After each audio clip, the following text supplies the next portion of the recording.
Hello, welcome back to the Finding Financial Fitness Show. I'm your host, Nino Gonzalez, joined again by my co-host, Pei Chen. No guests today, it's just the two of us. But how you doing, Pei? I'm good. It's been a while since it's just the two of us.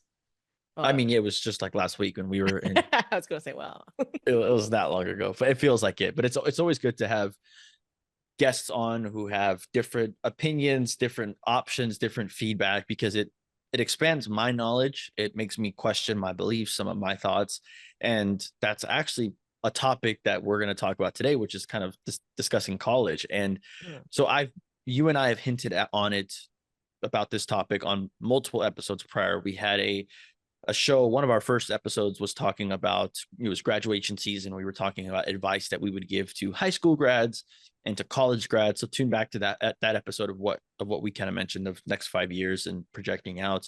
And then we kind of hinted in between multiple shows about whether or not it was beneficial to go, like we recommend people to go to college, whether or not we didn't. Just kind of our conclusion of what we had said up to this point so far was basically, if you're going to go to a four-year college, it should be in one of the STEM fields: science, technology, engineering, math, something that you need the degree, which is basically a price to entry, if you will. But, and this is where I think our my differences have changed definitely over the years, is college isn't the end all be all answer. It's not the only way to live the quote unquote American dreams. That's kind of where that's the brief nature that we talked about when it comes to college. But I definitely want to expand on that today. I really want to talk about the value of college in today's world, because it's a lot different than when you went to school. It's a lot different than when I went to school. And I know this is a very sensitive and monumental topic for you, given the fact that you're currently dealing with it right now. So talk to me about the process of what you're going through with Jackie, with your daughter. yeah, and it's funny because you know we started planning her college life pretty much the minute we found out that we were going to have a child, right? Yeah, And yeah. then on top of that, the additional layer of it financially, we started planning for her college expenses, not in the 529 plan, because even though we did the 529 plan, because we felt like we were going to be terrible parents if we didn't have one, kind of felt pressured into it. But then later on, when we really found out about IBC and just kind of committed ourselves to that way of interacting with our finances, we were committed to funding her policies in preparation for this moment, right? We were like, Yep. yeah, money that we can put in here is not going to count against our financial aid needs. Little tidbit, right? Cash value is not considered an asset to be reported. And so we were like, let's throw every single dollar into this so that when she's ready for college, um, and it's not even an if, the when she's ready to go into college, Mm-hmm. we can make sure that it happens, whether we get financial aid or not, because who knows, right, what your future income is going to be, right? Yeah. So it's kind of a double-edged sword. Now I feel like we're on the hook for this commitment, whether we like it or not, because we've sold ourselves on this idea and we've sold it to our own child so Yep. well, right? It's almost like at this point in her life, she can't fathom a life without that piece of paper anymore, right? Well, and not only that, you as parents, and I think maybe you guys have shifted now to when you first started planning for this, but you as parents have almost set the bar of college, in Yeah, that ever since Jackie started school, it was okay, you need to do well, get good grades so you can get into college. Not necessarily get good grades for the sake of getting good grades, or hey, you need to learn and actually retain some of the information, but you need to get good grades because you're going to go into college. And you're like most parents in the way that you've raised your child that way. But now, if you wanted to provide an alternative, it's almost anti to what you said the whole time she was growing up. So how can you then provide a new avenue when she spent her whole childhood career, if you will, building for this moment that is college, right? exactly. And the worst part of this whole thing is she's like you were talking about, like if you were going into college for a specific field that requires this specialized training, this certification, otherwise you can't even get into the field. I get it. But like from our conversation with her right now, and she's not the only one, she's mostly for like undecided.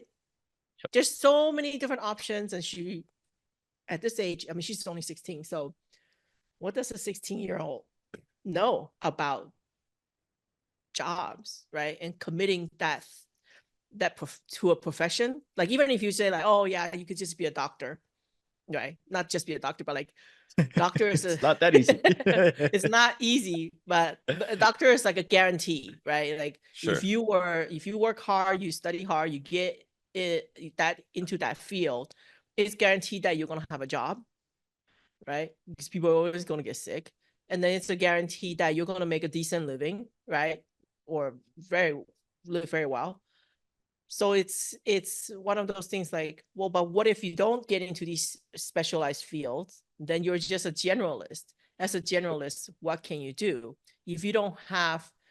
And she's kind of lucky because we have already kind of prepared her that, hey, listen, we have strategies and ways of um, working with our money that even if you, worst case scenario, even if you do end up, getting a normal office job and just become like a cog in the wheel in this whole big picture, you'll be fine.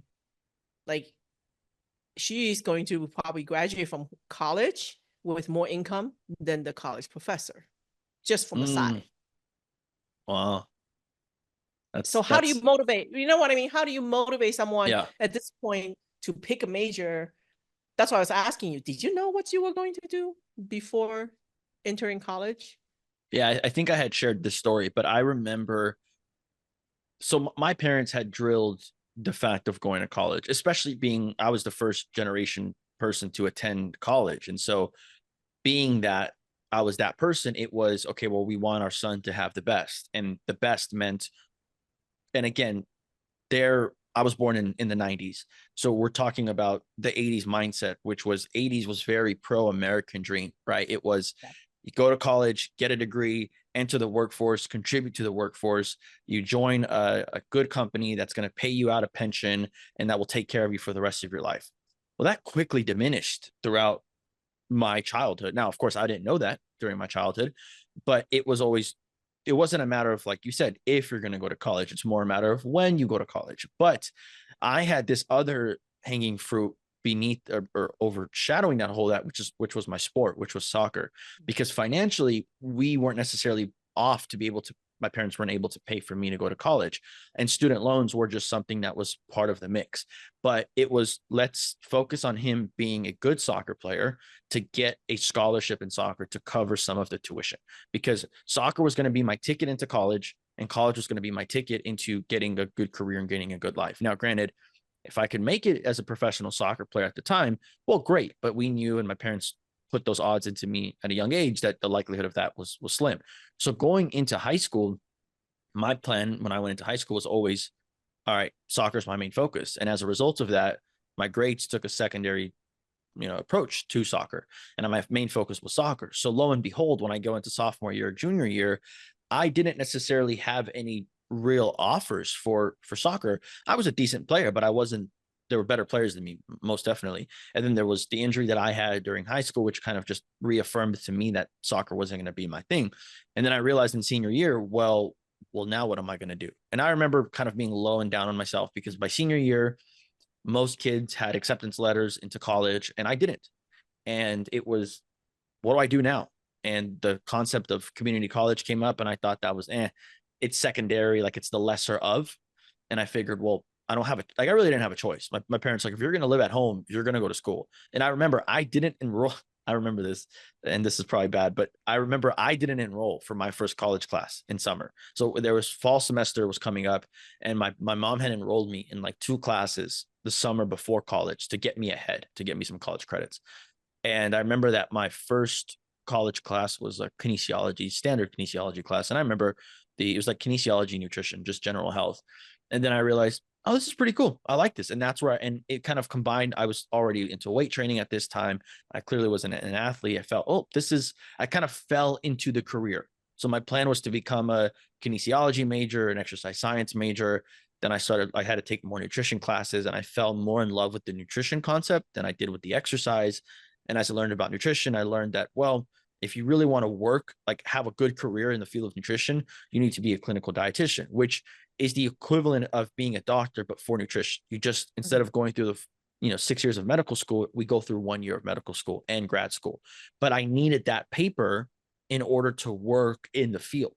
So there was no other option. Now, looking back, I don't regret that, because I wouldn't have been able to get the jobs that I had the last 5-10 years of like in my career, which then allowed me, because we mentioned this multiple times, but one of the things that people miss is it's great to learn about investing. And obviously we're teaching, we want to help people learn about investing, but you need money to invest, right? It's one thing to understand all the concepts and all the principles, but at the end of the day, you need money to invest. And if that means going to college to get a job to then fund your lifestyle habit of wanting to invest, I think that that's a good option.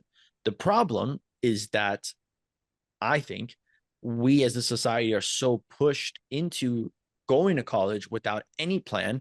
Then you have had many, many friends that I went to school, Chico State, so shout out Chico, Northern California. I went to school at Chico State, and I remember graduating 90% of the kids I knew, most of my cohort that I was with, that wasn't in the dietetics program.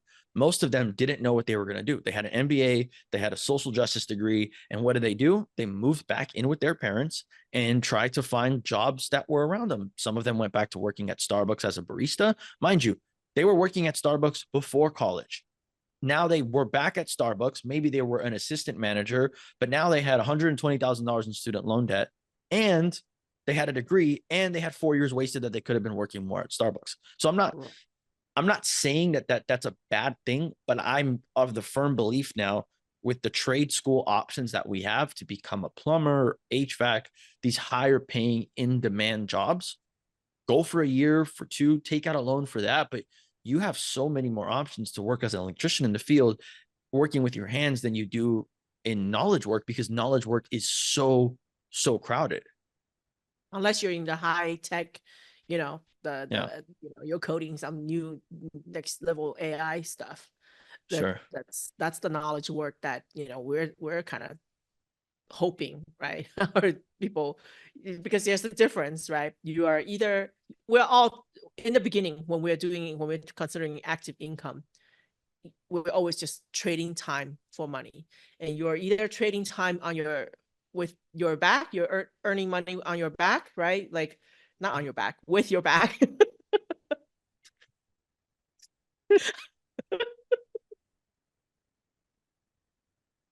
Terrible. Look, we're not going to judge what professions people want to get into, but we're just going to say some professions you don't need college for.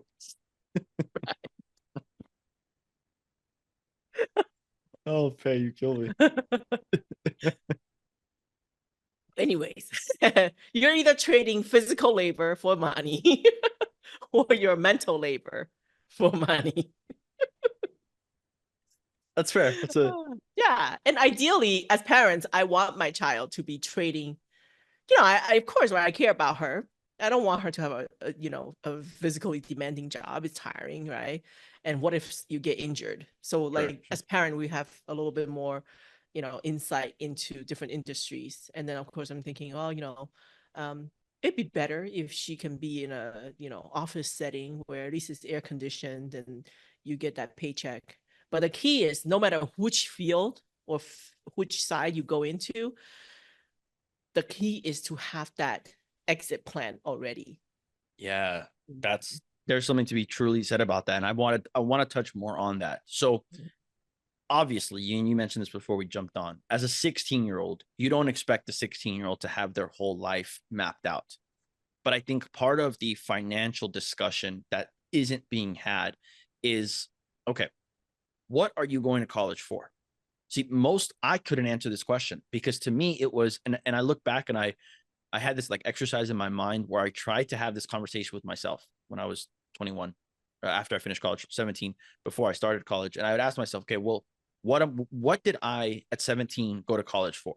Well, I viewed college as an extension of high school, right?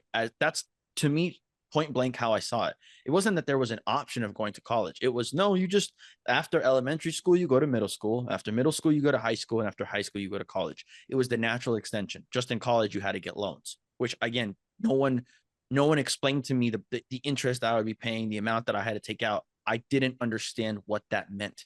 All I saw was I took out a loan and I got money in my bank account and I would go spend it on, yeah, I wasn't, crazy about spending money badly, but I spent money on things that I probably shouldn't have spent student loans on. I'm paying interest on it now, but you don't know any better. So having the conversation early on of, okay, what are you going to school for? And oftentimes people, especially kids, will answer the question of, well, I'm going to go to school so I can get a job. Okay, fine. What are you getting a job for? Now, that's where the question can go two ways. Some kids know from a young age, my wife is one of these, she was into criminal justice, in high school. So she knew what route she wanted to pursue, which naturally led her down the psychology route. Okay, some kids know they want to be a veterinarian. Some kids know they want to be a doctor.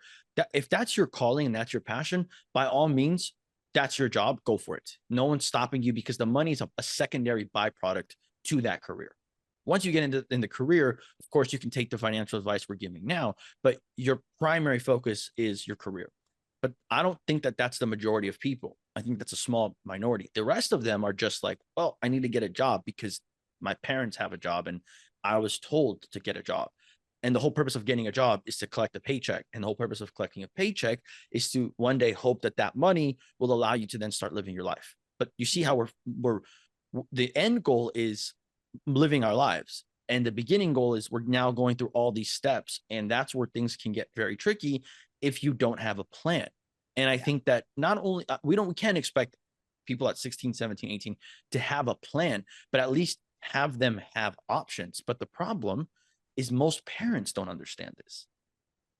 Yeah. And I was just saying, like, wouldn't it be nice, right? What if we can corral these kids or young people, right? And say like, hey, raise your hand if you kind of already know what you wanted to do. And then separate those people in one room. And that's your track. You could talk about that. But then there's a group of the undecided children, kids, or young adults now, who are like, I don't know.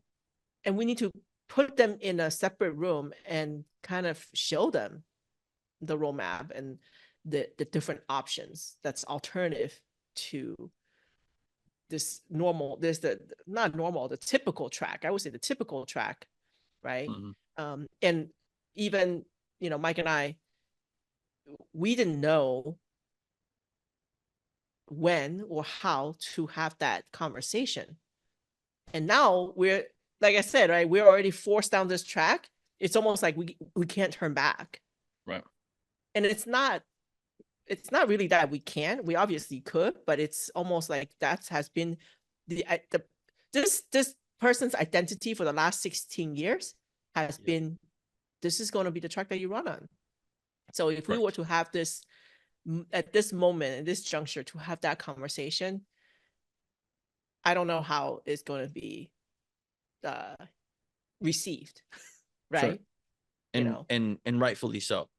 And I just think, and just going for parents and for just people listening, if you have kids in college or kids in high school, kids in middle school, thinking about having kids, like that the sooner you can come to terms with it, the better you'll be with, the sooner you can then give that advice on how you raise them.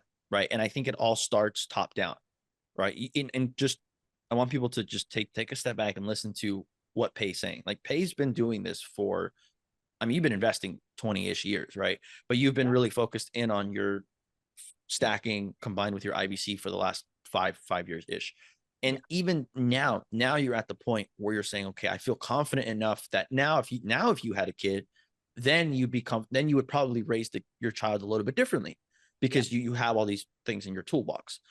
But most people, like, this has taken you years to get to this point. So people who are listening, ideally, if we have younger generation, 16, 17, 18 listening, obviously this message pertains to you. But if you're already in college, or if you're out of college, or if you're already in your career and you're ready to start a family, maybe you have young kids, start understanding the fundamentals as it relates to yourself first, because you also don't want to come across as hypocritical. You don't want it to be where you're telling your kids, don't go to college, you need to invest, you need to make money to invest and do all this, when your own financial situation isn't checked out, because eventually you will get called out on that. And you don't want to, you want to be confident with how you raise your kids, and that confidence will be built off of experience, such as in your case. So I think it's a top down effect. It all starts at the top, and then you can raise that down. Obviously, as a society, you're gonna, you know, your kids will be influenced by the kids that they hang out with, and if everyone around them is talking about college and your kid is the sole person saying, I'm not going to college, they're going to feel left out. And if anything, those kids will actually probably maybe not be made fun of, but be looked at differently, like, oh, my parents say you need to go to college, what's wrong with you, Timmy? Why aren't you going to college, kind of thing. Right. So it's, and while we can't necessarily change the perceptions of others and we can't change society, whether we agree with that or not, it is what it is. And so if you can instill that confidence, and your child then has that confidence of, hey, maybe I will go to college, but I'm going to explore multiple paths and decide, like, because really, what's the ultimate outcome? Just to make money. Yeah. Yeah. Truly. Just another way of making money. Yeah. Unless you have a passion. And again, this is not directed at people who have their calling, who are genuinely, like, who love being a doctor, being a vet, like these professions. If that's your thing, there's nothing wrong with that. You can still use the principles of investing to help balance out your time. Maybe your goal isn't to retire and quit your job completely. Maybe your goal is to go part-time, or have a travel position where you can kind of control your schedule, remote, work from home, and you balance all of that out. Maybe the goal isn't to fully stop working. I know for some that's not the case. So you can still take these investing this advice and just balance it out and get you to your goal, because ultimately the whole purpose of everything we talk about is to get you to your dream lifestyle. Yeah. And you know what's the ridiculous part nowadays? You know, now that I'm seeing all the college application process, I'm actually going through it, is they expect you to have your life purpose figured out by like 17.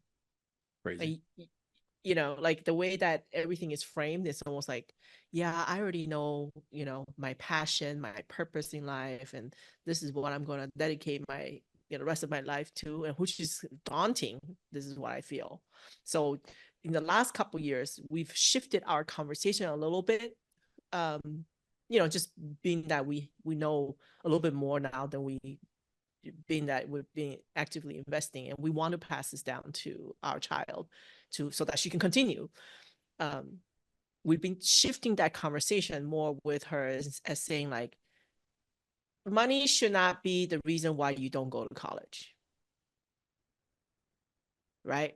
The concern over, like, am I going to be able to pay for this if I want to go? That should not even be a worry in your mind, because if that's your path, we'll fully support that. Now, if you come to us and say, I really don't want to do this, and I want to take my, if you calculate out how much that money is going to be for the tuition, that opportunity cost of that money, if you come to us, you know, your parents, with a plan of what you will do with that money, I would be ecstatic, I think, to work on a plan with my daughter if she was to come to me with a plan like that. But I remember you had mentioned on one of our shows, maybe this was just one of our conversations, that you did that with your parents. When your parents wanted to send you to college, you were like, hey, give me the money and I'll go use it myself to do something else. I remember you mentioned that. But I didn't have a plan. So sure. You know, my bad at the time, but there was no YouTube, there was no podcast. How can someone, you know, back in, well, this is, gosh, I don't date myself, but pre-2000s, pre-YouTube, actually, right? It was very, very difficult to learn about any of these information. But now I feel like with all this information available online and whatnot, And I'm not even talking about like becoming an influencer or whatnot. Those I don't think is have any longevity for realistic like those are like the special people, right? That can make it. It's like Oh yeah, someone who can get into the NFL and become, exactly. those are It's the top unique 1% of the 1%. exactly. And the average individuals, on YouTube, they don't make any money, right? Like we're volunteering our time right now to do Wait, this. I thought we were doing this to get rich. Why are we doing this? Okay, so I do have a question about that because something that I have at my age, I have friends who have kids, who maybe have younger kids. I have a little bit older friends who kids are going to college or in high school. Something that I've come across, and I wanted to know your opinion because you touched on this already. I've seen a trend of parents wanting to telling their kids, don't focus on if college is in your path, we'll make it work financially for you. And then promising or making promises to their kids about, don't worry, we'll take care of college. But that on its own, I feel, puts a financial burden on the family. Because what if the child, your kid, very smart child, works very hard. What if they then get into a very, very prestigious school that charges a lot of money? And maybe the parents themselves are not as well off. Maybe they don't do any investing. And maybe they just have a general, regular 9 to 5 job. Both parents work. But that tuition is almost equivalent to a third or a half of what they take home. How do you address that? How does, as parents, you want to take care of the kids and you want to make that promise, but then what if you can't fulfill that promise? So here's the irony of this whole situation. The way that these prestigious colleges are set up, if you make mediocre money or an average amount of money, there's actually quite a lot of financial aid that their promise is to really provide a lot of aid. We're talking about the top tier schools. So if your family makes a less combined income of less than $120,000 or so for out there, you can qualify. If your child can get in there, they'll give you money to go. But how much though? How much are we talking? Starts, Relative? I think if you make there's different tiers. Sure. I think, for example, Rice here in Texas, in Houston, if your combined income is less than $80,000 or whatever, it's tuition, room, and board covered. But that's for Houston residents. Right? No, anyone. Really? Anyone. Yeah, private school. So there's ton of money because they have all these endowments and whatever. Sure. They can give low income. Low income is such a wrong word for that kind of income, but for them, that's low income families, full ride to school, right? But and then you have, sorry, if you make a certain amount over, right? Let's say you make $200,000 a year, then they're like, okay, we can give you some money. You obviously make enough to pay for this. But isn't it punishing? Isn't it more punishing the middle class? Because absolutely, yeah, you would think. Let's assume a family brings in 150,000 a year, and let's say they have 3 kids, 2 kids, standard. Okay, these tuitions for these colleges, and again, correct me if I'm wrong, are what, 40, 50,000 a year? 60. 60. That's a third, if not almost half, of the income that the family makes. And at that middle tier level, they're basically saying, we'll give you 10,000 maybe a year as a scholarship if your kid gets 12,000. in. 12,000. You're, as a middle class family at that point, you're worse off than the family making 80,000 a year. Now, I'm not trying to say who deserves it more. We're not going to go into that discussion, but I'm just looking at the middle class here, and that group of people is the most negatively impacted by these policies. Oh, absolutely. Because they're the ones that are likely going to say, hey, we can't afford to send you to college. Or even worse than that is then the kid says, well, I really want to go to this school. I'm going to take out a student loan for the rest. And they come out of school, just doing quick math, on a $60K program, they get $10K cover. That's $50K a year. We're talking $200,000 coming out of school, which is not unrealistic. Which your bachelor's nowadays really doesn't really get you anything that pays that well anyways. Unless you're really in a specialized, you're in finance or whatever type field. If you just have a Bachelor of Arts, come out with a, I don't know, English degree, or not to knock those degrees, you know, English is very important. But Says the person who has English as their second language. but if you just come out with like a Bachelor of Arts, general communications, whatever marketing degree, and you start with like a marketing intern job or entry level, you'll be living at home. I mean, that's pretty much a guarantee. You can't afford to buy anything. You're gonna be, either you're gonna rent a house or rent an apartment and have roommates, right, to help defray the cost. Or you're gonna move back home so that you don't have the additional costs. Yeah. So that's the reality of the today's world, right? And middle class family or parents are absolutely being sold by, I would say, mass media, or even like all these advertisements for start a 529 plan. Guess what? If you stocked away ton of money in 529 plan, it actually hurts you when it comes to financial aid, because Why is that? the schools are like, oh, great, you did a wonderful job, parents. You saved all that money for junior to go to college. We'll take 100% of that money. So you obviously don't need aid. You already saved it for the, right? Yeah. That money is 100% recognizable on the FAFSA, which is the federal free, financial aid application for all students. You can apply for aid. But then when you put in there, like, we've been really good parents, we both have jobs, and we have diligently saved money for junior's education, and we put in 100K in 529 plan, they're like, great, all 4 years tuition covered, we'll take that, thank you very much, and that's it.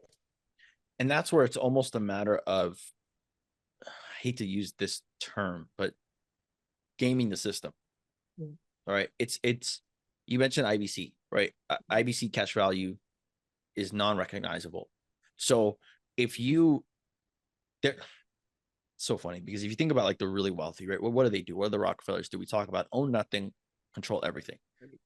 These, and on paper, these people look cash poor. And I remember when I first started learning about, not even investing, I was just learning about money.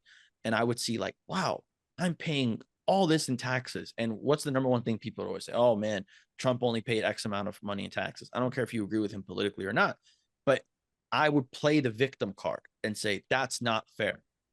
That's not fair. I work hard. Well, I'm not going to change the system. So what am I going to do? I can either sit on this side, complain about the system and just complain, or I can say, okay, let me learn the strategies, because clearly those strategies have been around for years and years and years, decades, even in some cases, 100 couple years. So let me learn those strategies and let me become one of those people. So I can look cash poor. So that then, if I have a kid, I go and I apply for financial aid, and I don't have any government plans. I don't have a 401k. I don't have a lot of money. All my money is stashed away in rentals, stashed away in investments that are not recognizable investments, right? Not a mutual fund stock portfolio, because that all is. But I have all this money tied into other investments, but on paper, I look poor. And then the system says, well, since you look poor, we're going to give you more money to send your child to school. Now, am I any better than the person who didn't take advantage of those same loopholes? No, I'm not. I learned to play the game. And unfortunately, we're not taught the rules of the game. But whether or not you know the rules of the game or not, you're playing the game. So the rule exists. The rule is there, right? Correct. It's like, if you want to play the game of soccer and you don't know the rule, you just go in there willingly, start kicking the people ball around, and then you kick the ball into the opposite corner's, goal. They get the point. They don't care. That's just how the rules are written. And it is on us, each individually, to go out there and learn about these things.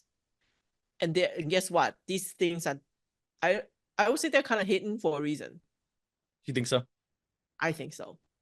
You and your pessimism and your pessimism. not on the conspiracy theory part, but but think about it. Why is it that everybody only find out about one side of the plan? When once you get to know about all these other things, you realize, wait, how come nobody presented me the whole entire picture? Sure. And then say like, okay, based on all this information, now you can choose to be a business owner or not. Not everybody's cut out to be, and not everybody wants to be. People are okay paying tax, right? Right. If you don't want to, I'm not saying that, you know, having your own business or not is easy. It's definitely not. You actually do pay along the way. Like you pay more in filing fees, you pay, right? There's costs associated with all that, right? Even IBC, some people see that purchase of a policy as an expense, as a cost, Sure. right? Yeah, there's, if you want to see it as a fee, whatever, it is what it is. But the benefit has to be better or outweigh the cost. And Sure. to us, you know, once you just put them side by side and you kind of see the whole picture, you see that, oh yeah, you know, for this nominal cost, I'm gonna get this much benefit, then it's worth it for me. Sure. Yeah. Yeah. That, and there's at least take time to learn it. It doesn't mean you have to do everything and pull the trigger and try to get really complicated and really advanced. But again, part of what we're trying to do is just show you that there are other options out there. There's not it's not a one size fits all mechanic. Like that's not the case. There are other options out there should you choose to go ahead and decide to do it. And kind of where I want to pivot the other direction now, talking about not going, because we talked about college, we talked about the cost and the realistic cost, because there is a realistic cost of going to college. And I think we can agree on, and people can disagree with us. That's totally okay. But I think you and I will agree that if you're in one of the disciplines, careers that require your degree, you need to get it. Like myself as a dietitian, there was no way I was going to be a dietitian without doing the prerequisites, which now they've added that you have to have a master's. So now and I got my master's just because, for the sake of, I looking back, it was nonsensical for me to get it, but it was cheap in the sense that, like, I was poor at the time, so I was able to almost get mine for free. I was working at the time, so I could pay for it, but I ended up getting 4 years of my bachelor's, 2 years of my master's, and 1 year of clinical rotations. We had Dustin Moore on, who was, my director during those rotations. 7 years total. That's required to do that. I would say, unless you have like a strong calling to be a dietitian, to me, it's not worth it. The average dietitian in the United States makes $60,000 a year. That's not a lot of money. There's a lot of professions out there that you can make a lot more money with a lot less hangover. Because when you talk about like residency for dietitians, that's out of pocket. There's no financing for that. It's rare to get a loan or money for that. So if you are coming and you don't get many scholarships or grants along the way, you're coming out of pocket for that. So if you're a doctor, like my wife is a psychologist, she went all the way to her doctorate degree. She did bachelor's, 2 masters, and her doctorate, but she makes decent money as a clinical psychologist, and she enjoys doing that. You mentioned a doctor, a physician. Those, you're going to go into debt, but what you're going to make on the back end. It's going to be significantly more. You have to do the cost basis analysis, and ideally, as a parent, you're doing that with your kid so they can see what they're getting into. But on the flip side of that, with the not going to college part, is the other alternatives. And this is where I think the argument is always, okay, I understand what you guys are saying, but what's the alternative? Do I just not send my kid to college and they just work at Starbucks the rest of their lives? We're not saying that either. So we talked about trade school a little bit. I'll touch on it a little bit more. But besides trade schools, what do you think are some other alternatives that people can do if they decide not to go to college? And the assumption, like we were saying, is always that if you don't go to college, you're just going to waste 4 years of your life and watch, like, play video games. We're not talking about that population. We're talking about the people who they want something, something bigger, right, in life, right? They are motivated, they are driven, they're just a little lost as far as direction wise, but they're willing to work. They're willing to put in the work, right?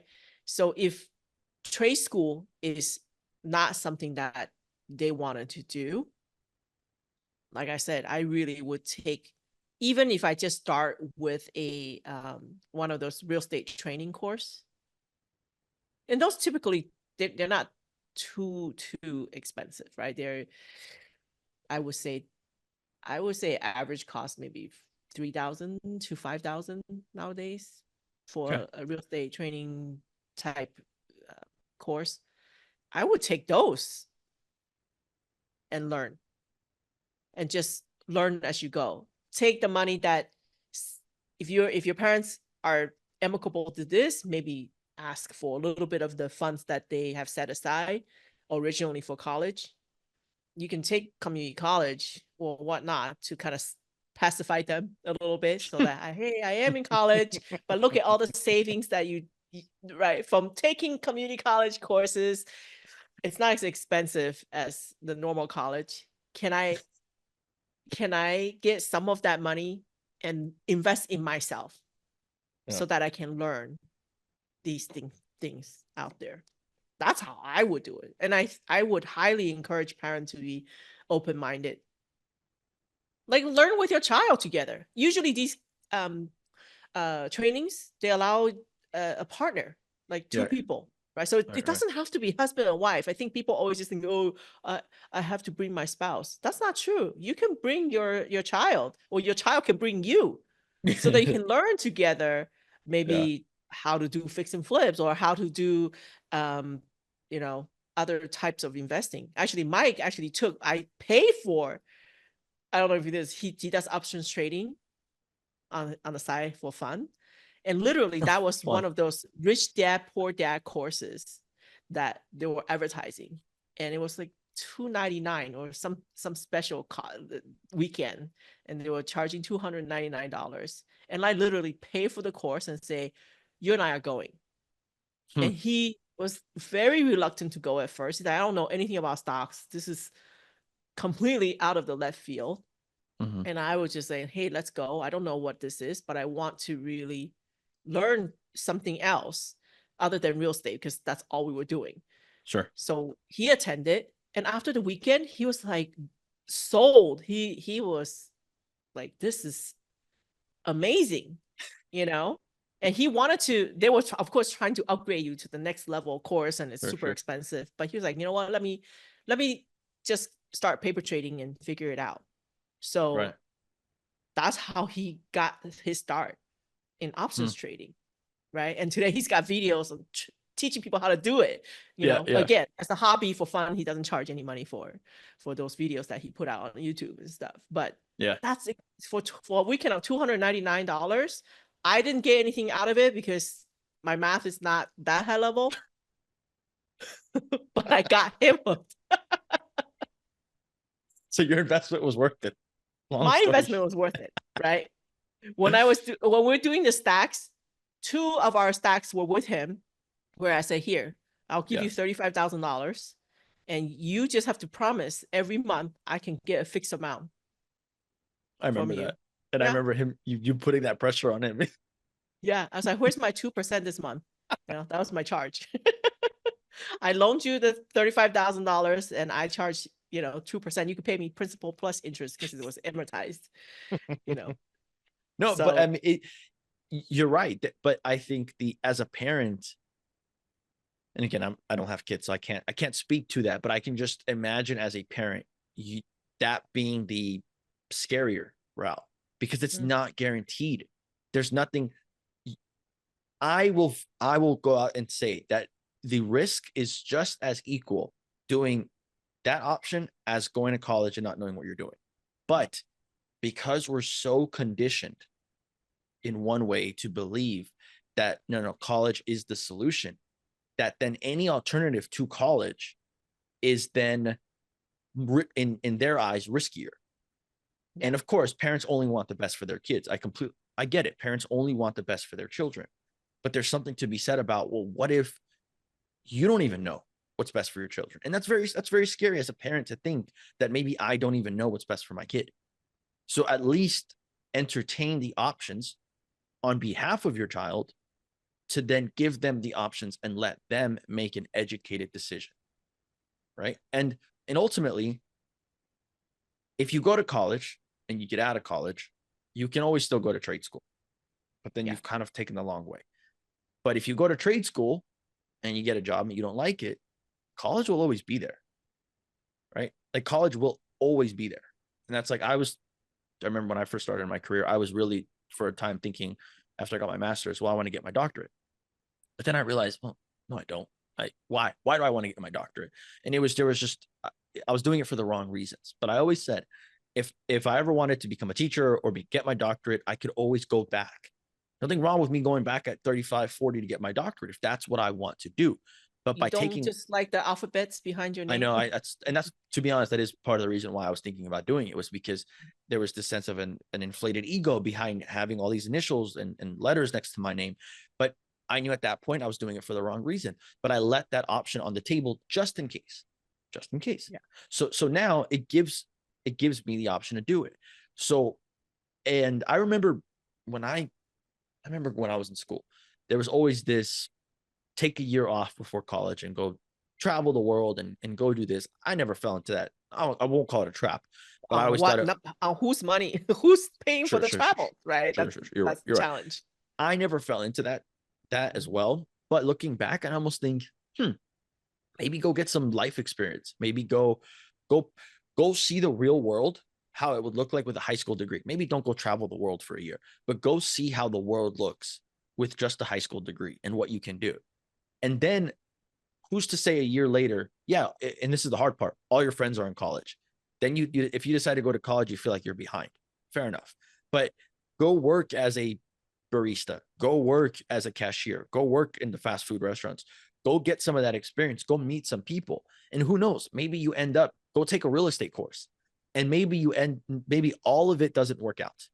Maybe you try all these different things and you fail and you fail and you fail. I promise you, failing at 17, 18 in these entrepreneurial mindsets will, and then you go back to college a year later, you will have more life experience than anybody that you come across in college, because you've already gone out there and failed. The problem with college nowadays is people coming out of college don't know how to fail. So then they go and they're babied, but that's to say something about the educational system, because then they go, these same people are going to corporate offices and they can't handle rejection. They can't handle disappointment. They're used to being baby. They're used to getting A's. And then what happens, right? This is why we have the work culture that we currently do have. Right. Episode for another time. But at least you've learned and you've grown and you've adapted as a person at that age. Maybe you try to start a lawn mowing business and you just completely fail. Or maybe you don't. Or maybe you succeed. And then what?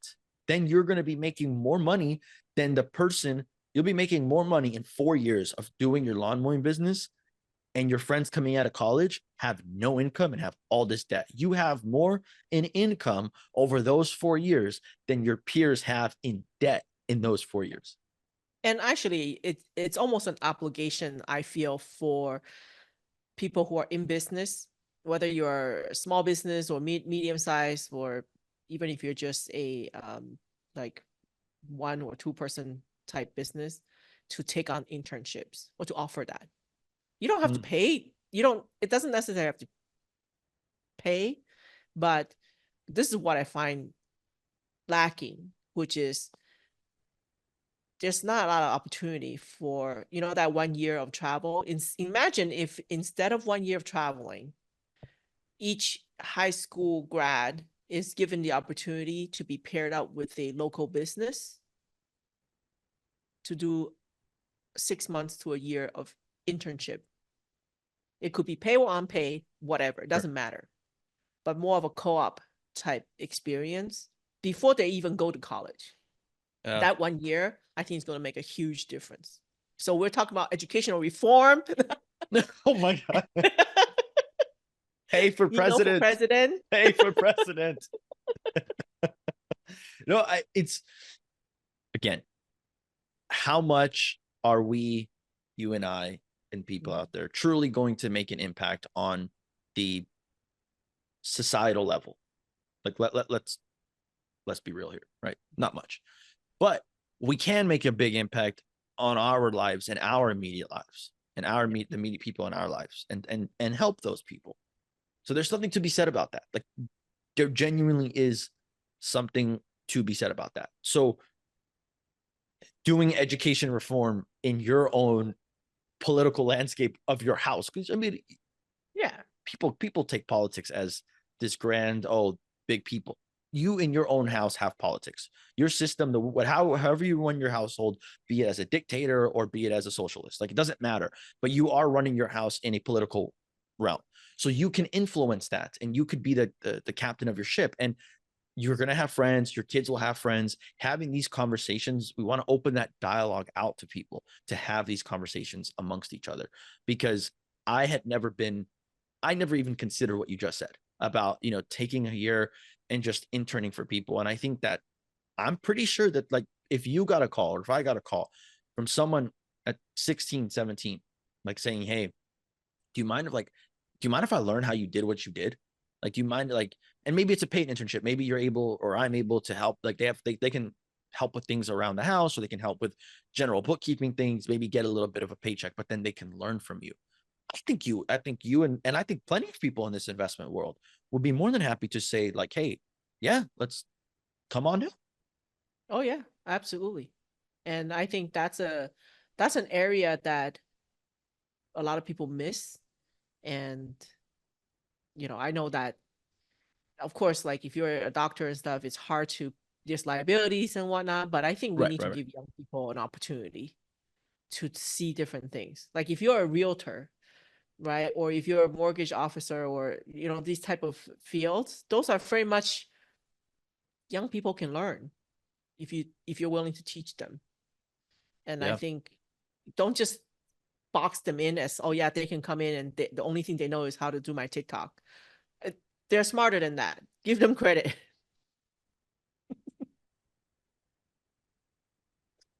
you're right. You are. Kids are smart. No, I fully agree. And it frustrates me. It does, because it's one of those things that all I wish for is that people would have the discussion. That's it. Mhm. I'm not saying that we're right. And I think, again, I go back to, I hate answering questions this way, but it's true. It all depends. The answer Yeah, is it depends. It depends on your kid. It depends on you as your family. It depends on your resources. A lot of it just depends. And I know that's frustrating. I know people want concrete answers, but what I want is to have the discussion. Like, let us have an open discussion from multiple sides of the I'm on the side of college, I'm on the side of trade schools, I'm on the side of the hybrid. Like, let's have that conversation and talk to business owners. I encourage people to also talk to business owners, to people who you deem to be successful, and get to know their journey, because some of them didn't go to high school. I've met business owners who are more successful than any other person I know who didn't go to high school. You yeah. and I, when we were in North Carolina, we were talking with my wife as well, and Mike, about the C students end up having the A students as their Work. employees. Yeah, And there's a reason for that. And again, we're not encouraging people to drop out of high school, drop out of college, but learn people's stories. And the more you can ask at an early age, and really at any age, to be honest, the better off you would be. absolutely. I feel that we have, through this platform, this podcast, we're starting to share some of these things out in the open. So hopefully it will be a catalyst for a lot of people to have that conversation with Yeah. their kids and with their neighbors' kids or whatever, if you don't have Right. kids, and just kind of, if the opportunity um, arrives and you have the opportunity to help out a young person and allow them to kind of get an inside glimpse of how you operate your business or whatnot, I think it'll be great. We're just such a disconnect each generation, Sure. right? So we have so much to learn from each other. So having a conversation is a good start. I agree. I agree. Well, I hope we didn't ruffle too many feathers on today's show. And I really appreciate people listening and willing to have an open mind to just listen to some other ideas, some other topics, concepts. And if you have any suggestions, please leave a comment in the YouTube section or on the podcast. I mean, I would love to hear of any creative strategies that other people have done that we can share with, because again, we're looking for the answers. We're trying to help and maybe connect the right people together, and maybe we'll explore a little bit the avenue of getting people, maybe offering some sort of program or internship opportunity for people to kind of learn from people who are successful in their own respective career, or maybe successful in investing, or just, again, being successful, if you will, because success is success, right? Depending on how what everyone deems as successful. So I think the opportunities are out there. So to wrap up, Pei, any other things you want to mention, discuss? I hope today's episode was entertaining. We had a lot of don't quote us on anything. We are not experts, although I did go to college. I'm not too far out removed from being in college. So I still wonder, I still ask myself the question, do I regret going to college? And I can't, because what I knew then is not what I know now. If I knew then what I knew now, I probably wouldn't have gone to college. But at the time, I don't regret it because I had to do what I had to do. So yeah, nature of what it is. Yeah. But that's why the conversation is good, right? If you're a younger person, don't be afraid to talk to an adult about, or someone older than you about these things. Most people are very open to sharing, and yeah, I think you'll be pleasantly surprised. Well, everybody likes to talk about themselves. I don't mean that in a bad way. I just mean like people like to talk about themselves. So if someone's willing to sit down with you and talk to you, why not do that? Yeah. So, well, everybody, thanks again for tuning into this episode. It was definitely I learned a lot, just and made me think about things, and I feel like I'm around people who have kids that are going to high school soon. So I'm thinking about like, how can I have this conversation with them? So I think it's definitely a good one, and I appreciate your insights both as an investor who went down the route and now having a kid who is going down the route, and the dilemmas. And I appreciate you opening and sharing some of the struggles that you're currently having. I think it's very important that people see just how open you are about it. So I appreciate that. Next week, we'll be interviewing your new intern. Yeah. Not yet. We'll see who reaches out based on this. All right. Well, thank you everybody for tuning in. Stay tuned for the next episode of Finding Financial Fitness. Take care.